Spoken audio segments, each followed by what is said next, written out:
Chapter 113. McKee Downing stood in the hospital parking lot looking up at Jeremy's window. The carnival carried on behind him. He was unnaturally calm. He had an inner peace that denied his youth. His gaze was even, his jaw set in a manner that suggested arrogance. McKee didn't know the meaning of the word. His parents and grandmother raised him with strict Christian values. They helped him sharpen his abilities for use in the service of God and humanity. His grandmother passed the potential for the power to her daughter, McKee's mother, but Alberta was psychically impotent. They discovered after McKee was born that the power not only skipped a generation, it manifested itself in an entirely new way. McKee was born with abilities even his grandmother didn't understand. He possessed an intuitive version of the sight that was useful with games of chance, but his real power involved the dead and dying. McKee's domain was death. He used that power to find the evil one who haunted his grandmother's nightmares. Esmeralda's premonitions brought them to this moment. At long last, it was time for them to intervene. Esmeralda warned him they were no match for Margaret Adler, as they now knew their enemy. A direct confrontation would be futile.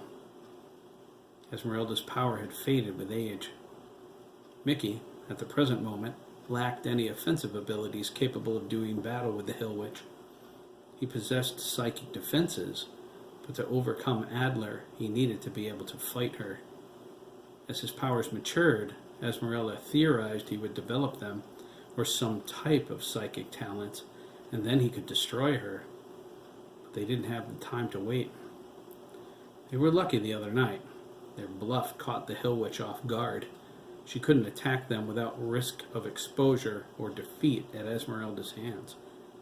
It was the only thing that saved them, but they had to take the chance. They needed to make contact with the boys. From what Craig Dougan revealed to McKee, Margaret was targeting them. They needed to know why. Esmeralda was too weak to manage it from a distance, and they didn't dare go to Lancaster. They had to stay out of the range of Margaret Adler's telepathy, and yet lure the boys to the carnival.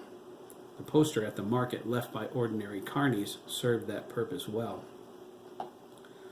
Esmeralda saw everything when she read the boys' fortunes. It chilled her to the bone. There wasn't a thing they could do to stop it. Fate was fickle. Attempting to alter destiny often did more harm than good. Esmeralda knew this thanks to her mother and grandmother. She vowed over her mother's body never to make the same mistake. Esmeralda's weakened abilities included glimpses of the future, as her grandmother's had. She knew McKee was born to help face the coming evils. He was one of the 9.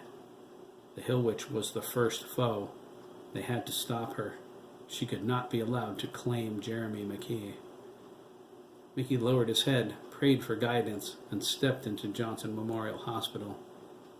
"Go with God, my sweet one," Esmeralda whispered from the doorway to her tent. "May he have mercy on our souls for our part in this."